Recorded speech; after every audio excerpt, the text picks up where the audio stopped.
So the pleadings are the statements of the parties in writing out their contentions and claim or counterclaim, giving details, so that the opposite party may know what reply he has to prepare for his own case. Yes, so the plaint is the pleading of the plaintiff and the written statement is the pleading of the defendant.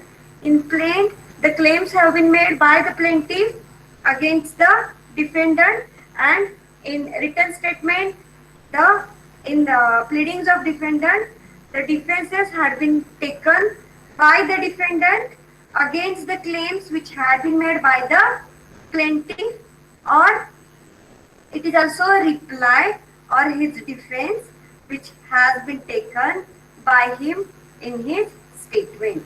So the plaint and the written statement are the part of the pleading. So if we see the definition which is given under the CPC, Order 1, Rule 6 defines pleading, it means only plaint and the written statement, which means that the facts which had been stated by the plaintiff or the other party or the respondent or the opponent before the court. PC Moga had defined pleading as it is the statement by both the parties in which it is necessary to decide how the conduct of the trial would be and what should be the answer of each party for each contentions which had been made by the plaintiff or the defendant, as the case may be, against one another. Yes, so that actually is called the pleading. After that, we had studied what is the object of pleading, why pleadings are necessary.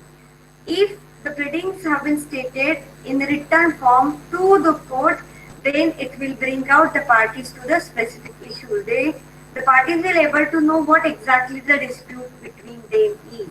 Whether the dispute is only up to the emotional things, or whether any legal point is there which is to be decided with the help of the court. Whether there are any legal technicalities which could be interpreted by the court. Yes, so all these things will be decided, how that could be ascertained, what mode is to be adopted. So all these things will be narrowed down when all the contentions or each claim or each allegation of the plaintiff or the defendant, it may be come in the written form.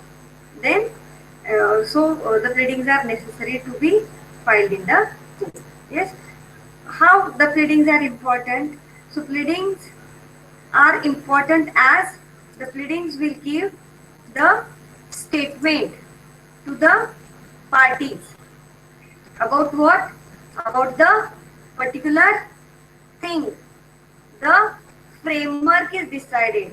The guidance will be decided. In which particular framework they both has to fight for their right. Yes. So that actually pleadings gives.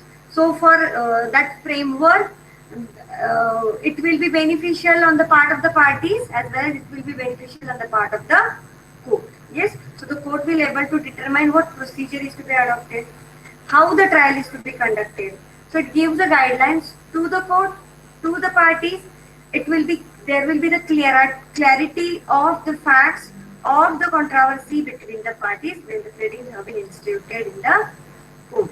So all these things we are going to study in pleadings, the fundamental principles, the rules about the signature verification, then how the pleadings are to be changed, some part if not necessary, how it is struck out, if some part is to be added, how it should be added.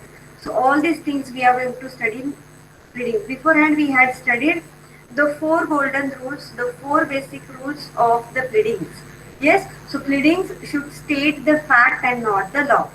The facts which are main facts or which are related to the cause of action, which are related to the claim of the party or which are related to the defense of the defendant, so that only are to be stated in the pleading.